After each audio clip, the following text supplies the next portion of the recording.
Mm. Hey guys, how is everybody doing? Continuing on my review series of the MonsterVerse franchise leading up to Godzilla X Kong The New Empire in theaters tomorrow, here are my thoughts on Godzilla, King of the Monsters. I thought he was a god and not a king. Starting off with my positives on Godzilla King of the Monsters is Millie Bobby Brown. I'm a huge Stranger Things fan. I love that show ever since after season 3 premiered. I was really late to the show with that show. But Millie Bobby Brown, she's great in this movie. She doesn't have much to do in this movie. She's not in a whole bunch, which was surprising to me because she was a big name back when this movie came out, and she still is. I'm surprised that she wasn't in this movie as much as that I feel she should have been because she's a great actress. I feel she has a great career going forward. Well, she has a great career, but I feel she's gonna have a bigger career moving forward in her life. But yeah, in this movie, she's great. She gives off a great performance. I just wish she was in the movie more, but the amount of time she is in this movie, I do think she's pretty good. She gives a great performance as always. I think her playing like this destroyed child kinda who lost her little brother due to the 2014 Godzilla movie during that whole crisis and how she wants to help Godzilla, and throughout the movie she's kind of going against her mom who's kind of like bring back all these monsters and doing all these wrong things for the wrong people, and so she goes against against her, god my throat, and starts to help out Godzilla throughout the movie. She's a great actress. She's great in this movie, and I thought she was great in this movie. And I remember her being in Godzilla versus Kong, so I'm really because now watching this movie, I'm about to go to Godzilla versus Kong. I'm really interested in seeing her character move on, but we shall see. What I generally loved about this movie and something that it's throughout the entire movie is the color scheme of this movie to where certain places and certain areas it has its own color to it, like when they're in Antarctica when they first like uh get the three-headed dragon to come alive, or they revive it kinda.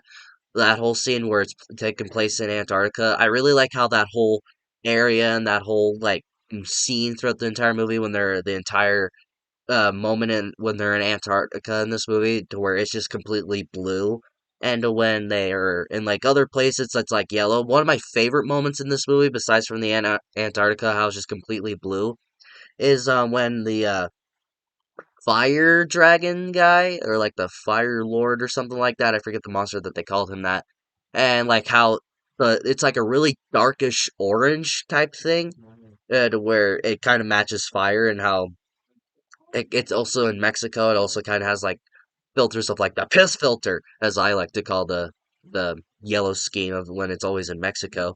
It's kind of like that kind of piss filter, and also has the or a really dark orange to match with fire and all that. And during the final battle where it's really dark and black, and also that dark orange once again. And when Mothra shows up and is flapping its wings, it's a really beautiful rainbow type of color in a way. The color scheme wise, it's great in this movie. It really matches every scene where they use colors.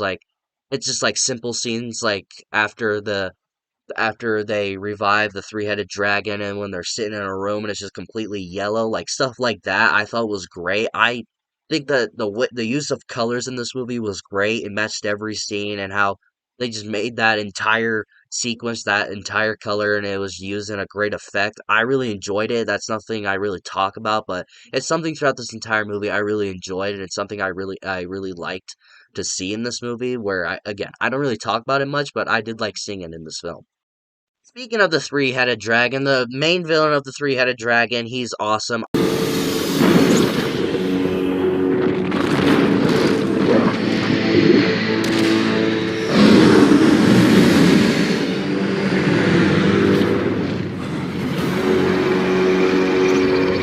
I love the design of him. He's such a menace, and he's just also a great villain, a huge step up from the giant mantis in the first Godzilla movie. Not saying it's a bad villain, but I do think this villain is just it's just much better, really. But he's a great villain. He's a very dangerous villain too. Like when Godzilla and him are first fighting each other, and he rips off his head, but then in a later scene, it has him grow it back and all that.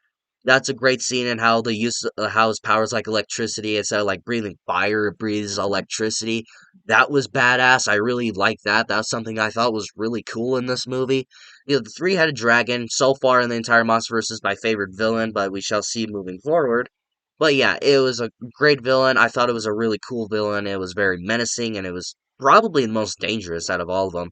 It's definitely better than the skull crawlers in Kong Skull Island, which are just giant, weird looking lizard dudes that I think Godzilla would just murder immediately. But yeah, the three-headed dragon, it's a great design, it's a great villain, it's a very threatening villain to where I haven't really felt that yet in the MonsterVerse, but this one felt like the first like actually threatening villain of this entire MonsterVerse, which he's not the only villain in this movie, but he is the main one, but I thought he was just fucking awesome in this one. And I noticed, and I found a lightsaber. Ah!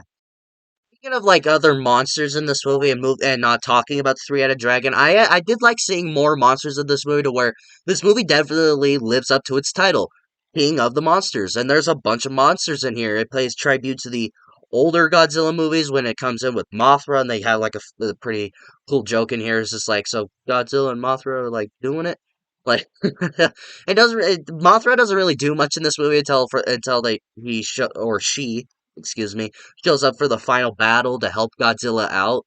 Like she was cool. I like seeing her play and kind of referencing the old Godzilla movies from Toho Pictures and all that. I thought that was pretty cool. And then I also talked a little. I talked briefly about the fire dragon or whatever, where it comes out of a fucking volcano, which is awesome, by the way. And how like when jets are trying to shoot it down, it's just breathing fire at him. It's like fuck yeah, that's cool.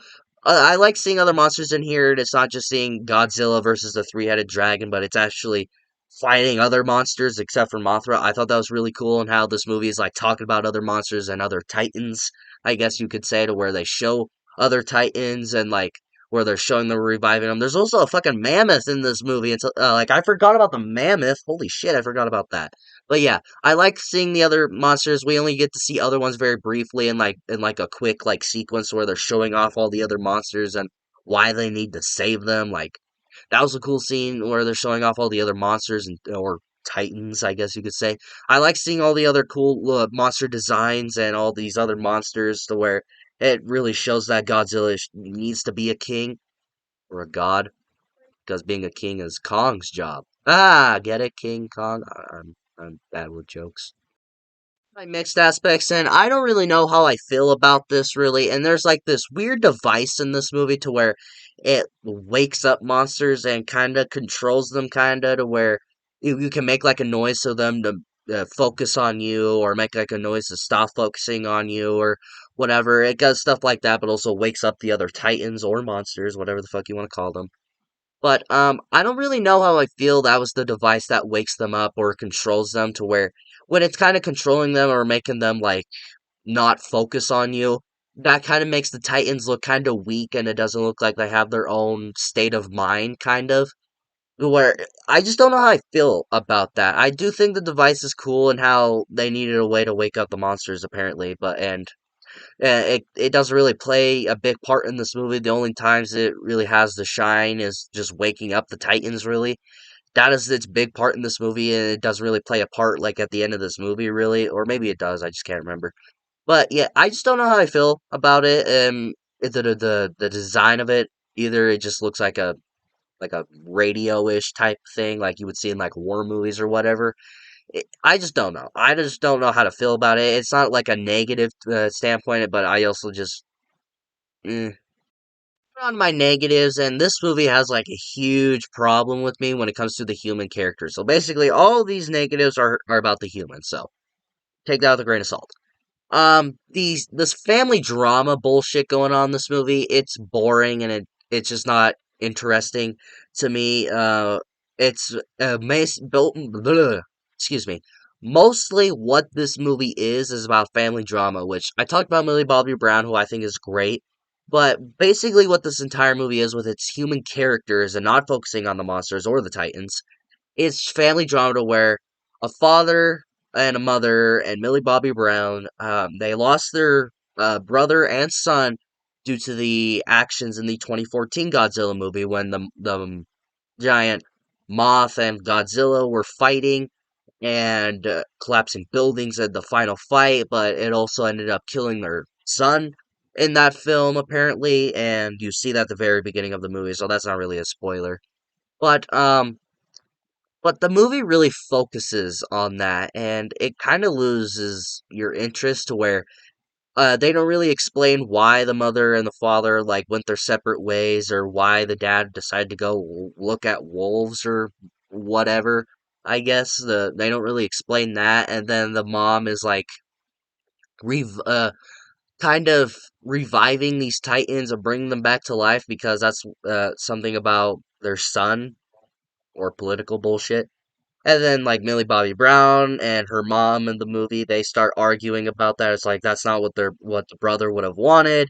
And then the parents start arguing and then they start to make up. It's like none of this interests me. None of this is what I put this movie in to watch. It's nothing that I'm really enjoying whatsoever. This is not the movie I put on to watch. It's nothing that I paid to watch either. I bought this movie, so the movie I paid for, this is not the film I was wanting, but I guess they need to make this movie 2 hours long, so shame on me apparently, but it just doesn't interest me whatsoever. It's boring. It never catches my attention. It's just it's just boring, really. When it comes to the human villain of this movie, when it's not the Titans, but it's the villain for the humans, incredibly generic. He's this big villain that's threatening. Don't remember his name whatsoever. Barely speaks in this movie, and his whole reason of being in this movie is just like, I want all the Titans. Why? Because Godzilla movie? They don't give that. I don't even remember the reason why he wants to revive the Titans. I'm assuming some bullshit government shit or whatever. But they don't really explain why he wants the Titans, and he's supposed to be a threatening villain. He kidnaps Millie Bobby Brown and the mom of this movie, and it's like, what? Why kidnap them? I just realized Millie Bobby Brown's character's name is Madison. That's the name, Madison. And he kidnaps Madison and her mom in this movie for like no fucking reason, but to because Madison's mom is like a genius and created this machine to wake up the Titans, so he kidnaps them to wake them up for like no reason. He's not threatening at all. He disappears at the end of the fucking movie, and he doesn't show up until the end credits of the film. He stinks, and I don't like him. What is your reason? And I don't think he came back for Godzilla versus Kong because they tease that the dragon is still alive because they have like the severed head of the dragon and the villain buys it at the post credit scene. They don't do anything with that and he just completely disappears. It's just like he fades away in the dust in the wind. It's like where did this guy go? Like well they don't do anything with him. He's underdeveloped. They don't give a good reason why he's a villain. He's also just not threatening. How am I supposed to feel threatened by this guy? He's old. I could probably just slap him and he'd fall over. Finally, again, most all of my negatives are just about the human characters, and that's precisely my final negative: is the characters of this movie. None of them are really interesting. None of them really grab my attention. Like some of them die in this movie, and the movie's made me is trying to make me like feel bad or feel sad that they're dead, but the movie doesn't really at all. It's just like they're there, I guess. They're there to move the movie forward. Madison, I guess, is the only one I cared for, but at the same time, I only cared for her because she's played by Millie Bobby Brown. That's really it. And then you got Vera Farmiga? It is Vera Farmiga, and she's the mom of Madison, who is Millie Bobby Brown. And then you got this dad that went off to study wolves or take pictures of wolves for like no fucking reason. And then you got government and soldiers that don't really matter. And then you got like two characters from Godzilla 2014 that are part of Monarch, I believe, or they explain to Taylor Joy in the first movie of what Godzilla is and all that. They come back. One of them dies, and I did not really care whatsoever. I was just like, oh, they died, I guess. I didn't really care whatsoever. It was just like, oh, they're dead. Yeah, none of these characters really interested me. The only one that I cared for was Madison. And when her mom died, I was just like, fuck you, I guess. Mm, well, guys, Godzilla King of the Monsters, it's an okay film. It's an okay Godzilla movie. It's an okay installment in the MonsterVerse. It's so far my least favorite, but it's still an enjoyable movie when it comes to the Titans and the monsters and all that. But that's the only reason that saves it. But everything that's not them with the human characters, it's just boring as hell. But I would compared to the other two, this one is just a complete step down. I would definitely rewatch the other two, but this movie's an okay installment in the MonsterVerse so far. There's not I wouldn't say there's a bad film, but this one is definitely the weakest of all the ones I've seen so far. What do you guys think about Godzilla King of the Monsters? Have you seen it? What do you think about it? Is this your least favorite or is this your favorite MonsterVerse movie? Do you prefer this over 2014's Godzilla? Let me know in the comments below and we shall talk about it. And if you like this video, like it. If you love it, subscribe with the bell notification so you will get notified for all of my latest videos. And of course, until my next video, I will see you all next time.